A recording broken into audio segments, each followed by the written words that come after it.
Repetition is the key to language learning. Practice for just 10 minutes every day until the words and phrases become second nature to you. Keep repeating after me. At a Muay Thai gym with pronunciation and tones. Registration for the first day. I'd like to try Muay Thai. ผมอยากลองเรียนมวยไทยครับ ผมอยากลองเรียนมวยไทยครับ I'd like to try Muay Thai. ผมอยากลองเรียนมวยไทยครับ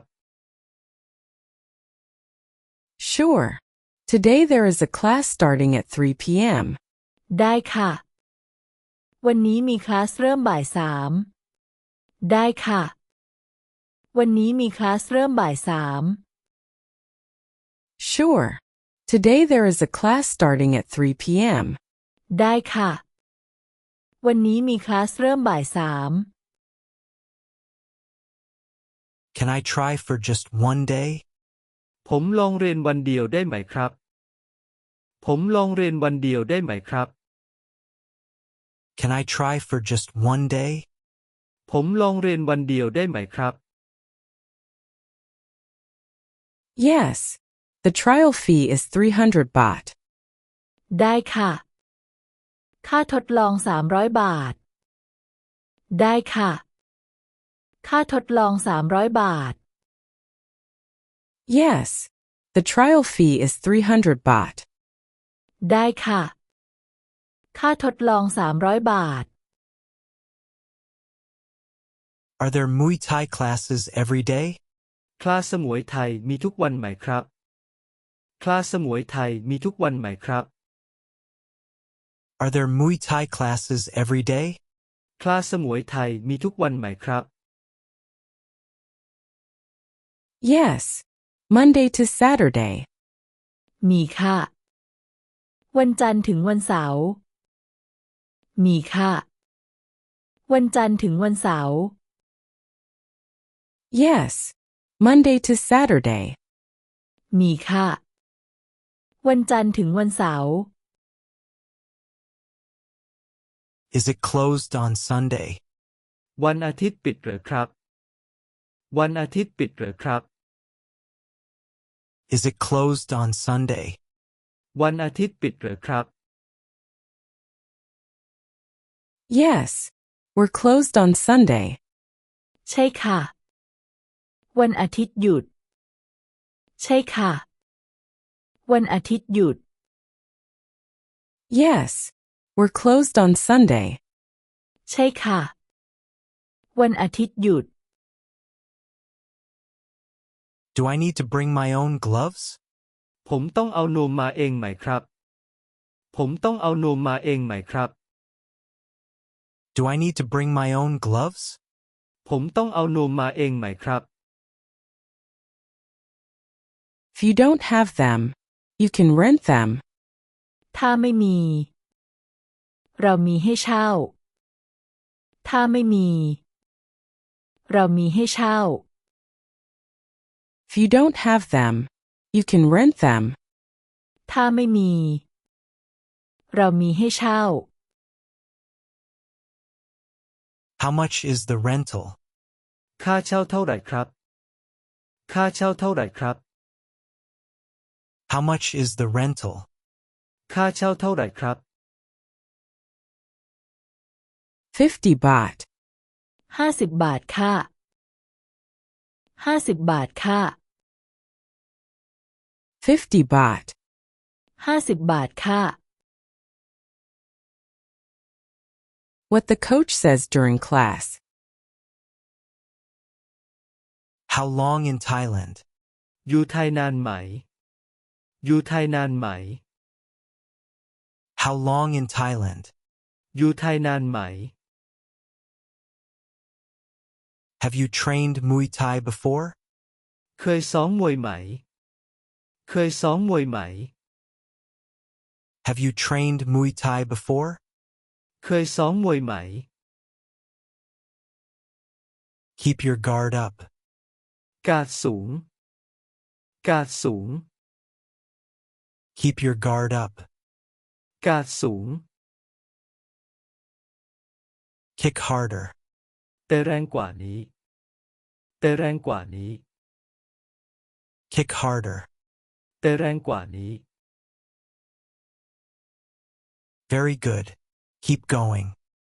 ดีมาก ทำต่อ ดีมาก ทำต่อ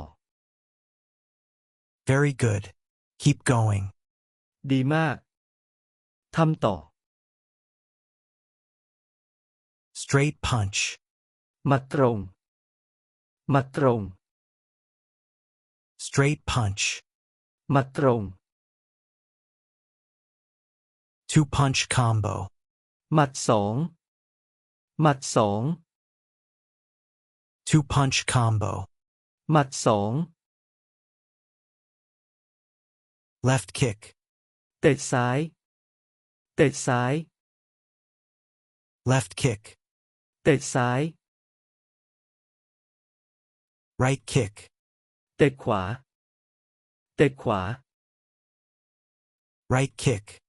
เตะขวา Rotate your hip. หมุนสะโพก หมุนสะโพก Rotate your hip. หมุนสะโพก Use your hips. ใช้สะโพก ใช้สะโพก Use your hips. ใช้สะโพก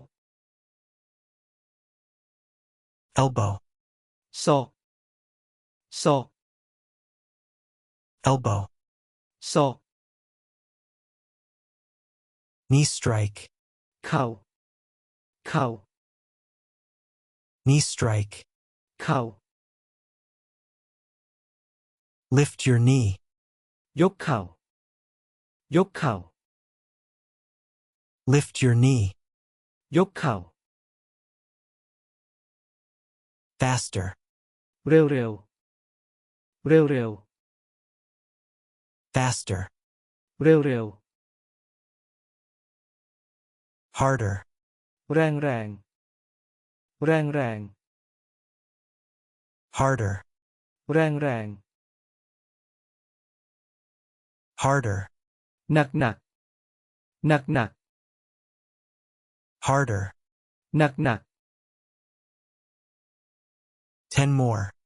อีก10 ที อีก10 ที 10 more. อีก10 ที Don't stop.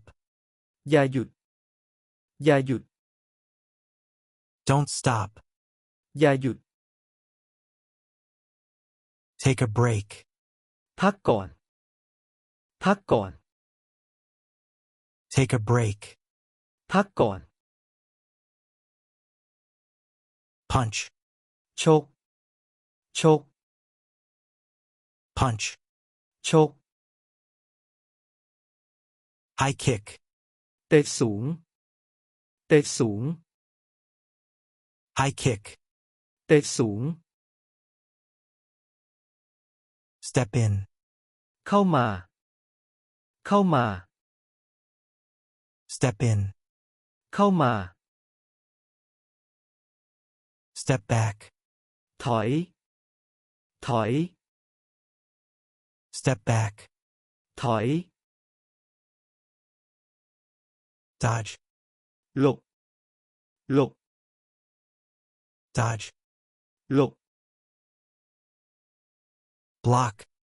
บล็อก บล็อก Block. บล็อก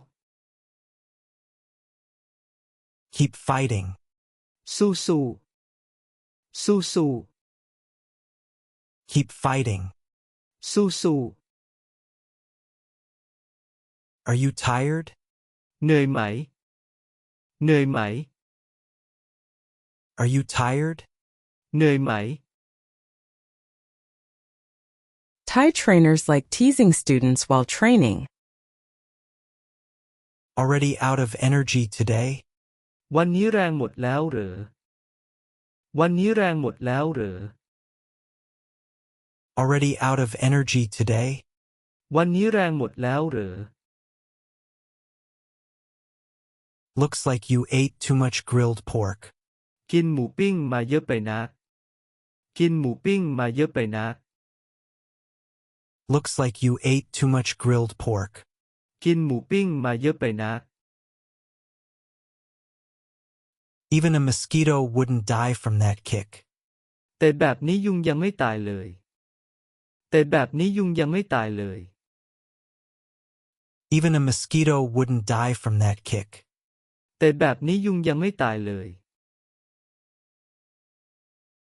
Stronger than that. แรงกว่านี้หน่อย แรงกว่านี้หน่อย Stronger than that. แรงกว่านี้หน่อย Feeling lazy today? วันนี้ขี้เกียจใช่ไหม วันนี้ขี้เกียจใช่ไหม Feeling lazy today? วันนี้ขี้เกียจใช่ไหม You rest more than you train. พักเยอะกว่าซ้อมนะ พักเยอะกว่าซ้อมนะ You rest more than you train. พักเยอะกว่าซ้อมนะ Did you come to train or to hang out? มาเที่ยวหรือมาซ้อม มาเที่ยวหรือมาซ้อม Did you come to train or to hang out? มาเที่ยวหรือมาซ้อม Then we add 10 more reps. แบบนี้ต้องเพิ่มอีก10 รอบ แบบนี้ต้องเพิ่มอีก10 รอบ Then we add 10 more reps. แบบนี้ต้องเพิ่มอีก10 รอบ At a Muay Thai gym with pronunciation and tones.